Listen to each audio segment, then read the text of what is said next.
Hey guys, Zen here, and today we finally learned the release date for Operation Grim Sky and Rainbow Six Siege. But that's not all. There's been a ton of news recently, and Ubisoft have been really active with releasing new content, so again, I beg you, allow me to be your humbled news servant. First off, let's get to the release date. Over on Twitter, Rainbow officially revealed that Operation Grim Sky will release on September 4th. It had pretty much been leaked that this would be the release date for the next season, so I don't think anyone is super surprised here. But what's also important to remember is that yes, the operation does officially launch on the 4th, but the new operators can only be accessed by season pass holders for 1 week. Those without the season pass can still play on the new Hereford base rework. Of course, you'll still be able to play against those new ops, and you'll still get the latest game updates, but again, both Clash and Maverick will be locked until exactly 7 days later. Once the ops go live for everyone, you will then be able to purchase them with Renown. So if you are someone that doesn't have a season pass, you're gonna need to stock up on Renown for those new operators. Now you guys know that I really haven't had the chance to play on TTS. For whatever reason, I just kept getting errors, but once the season does officially launch, I'll definitely have thoughts and tips for these new operators and a bunch of new content. So now is a great time to subscribe and turn on notifications so you never miss anything. I've had so much that I've wanted to say about Clash and Maverick, but I want to make sure I get a substantial amount of time with them before I speak on them. So definitely look out for that. Moving on, we actually have some new trailers. These are essentially a new way for Ubisoft to promote how to use each of the operators in the game, and even as someone who's been playing for a couple of years, I've actually taken away some valuable information in these trailers. I know there are a lot of brand new players that watch this channel, so I figured why not show them some love and better learn how to use some of these ops. Again, even if you're a veteran, you might learn a thing or two, so let's take a moment and find out how to properly use both Jaeger and Ashe.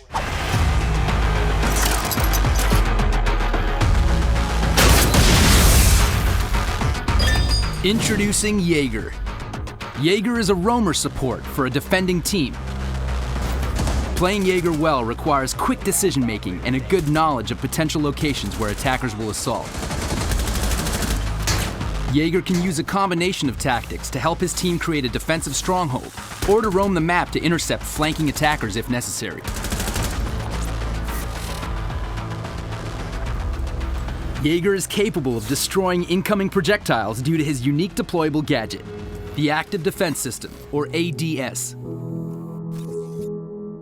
Mountable on either floors or walls, the ADS will destroy most incoming hostile projectiles in its line of sight, protecting Jaeger and his teammates. The ADS counters a number of unique attacker abilities, taking the sting out of an assault. The ADS can be dispatched easily by attackers, so deploying them in enemy blind spots is crucial to their lifespan. In order to be effective, they must have a clear line of sight inside the defending area to easily catch incoming projectiles. Try using the ADS in overlapping deployments to maximize their coverage area. Don't deploy your ADS in areas where they do not cover key projectile entry points.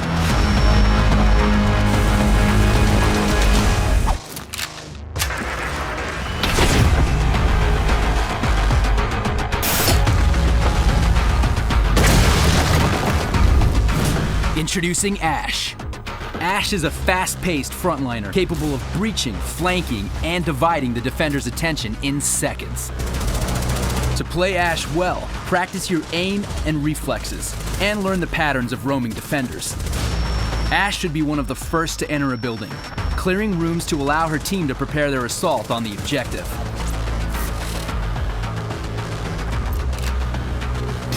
Ashe is capable of ranged soft breaching thanks to her modified M120 CREM breaching rounds. She is best played on the move, communicating with her teammates to either open up pads and lines of sight or to coordinate lightning strikes.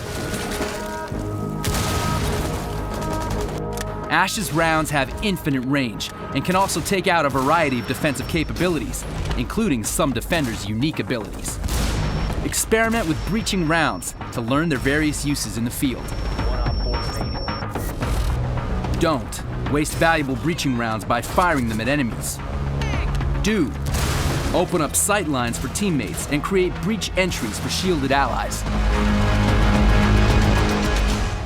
Now, the most important thing to remember as a new player, or really any player of this game, is that knowledge is power, and that extends to beyond the in-game experience. Even if you learn just one small thing, just one very little detail in either of those trailers, it could immensely improve your skill and make you a much better player. So I'm loving the fact that Ubisoft understands that this game lives and breathes based off of new players' understanding of the fundamentals, and trailers like this only make it easier. The last thing I wanted to talk about is even more customization and Halloween gear. Guys, go show some serious love over to RayToro54 on Reddit. I've left a link to his post with all of this awesome stuff, so go tell him Zen sent you and show him a bunch of support. But here it is, we have even more headgears themed around Halloween, and we even get a glimpse of the past with Finka themed around Outbreak. I've said this before, but these are easily some of the best looking holiday themed items we've gotten in a while, and I absolutely cannot wait for them. I do wonder if this is some sort of passive way for them to say that they want Outbreak to return in the game. I have heard that Ubisoft actually does want another PvE element to the game, or something that is outside of the multiplayer for players to enjoy. Now, I wouldn't completely rule out the possibility of a campaign or something like that, because we've been seeing a lot of story elements and a lot more consideration being taken into the lore of the game, so it's possible that they might build upon that and give us a little bit more PvE style content or a story of some sort. And maybe Finka having this Outbreak themed headgear could be one way of saying that, look, we want this to return, because since Outbreak, we haven't really had anything Outbreak themed come out at all. And I would think that Halloween being a scary time would be a great opportunity for Outbreak to kind of have a surprise return or something like that. Now, I know that it's pretty much been confirmed that Outbreak might not be returning, and it's something that Ubisoft enjoyed for its time, but probably won't be bringing back. I would like to see some sort of PvE content be introduced into the game akin to Outbreak, so hopefully that's something that is in the works. I know this video had a lot of information, but if you made it this far, you are the true MVP. But I wanted to quickly address one of my biggest requests on the channel. It's the one thing I see in the comments of every video. It's also something I actually want to do more of, and that's more straight up gameplay. There are a lot of you who really want to see more gameplay videos, and once we usher in the next season, it's the one thing I'll definitely be doing more of. If it really is something you guys support and you enjoy over this next season, then of course I'll bring more, so definitely let me know how you feel about that down below. But that's everything, guys. That's the release date for Operation Grim Sky and the latest in Rainbow Six Siege. Now I want to hear from you. Which operator are you unlocking first, Clash or Maverick? And what other tips do you have for the newer players out there? Let me know everything in a comment down below. If you did enjoy this video, please drop a like and subscribe with notifications if you're new. With that being said, it's been Zen.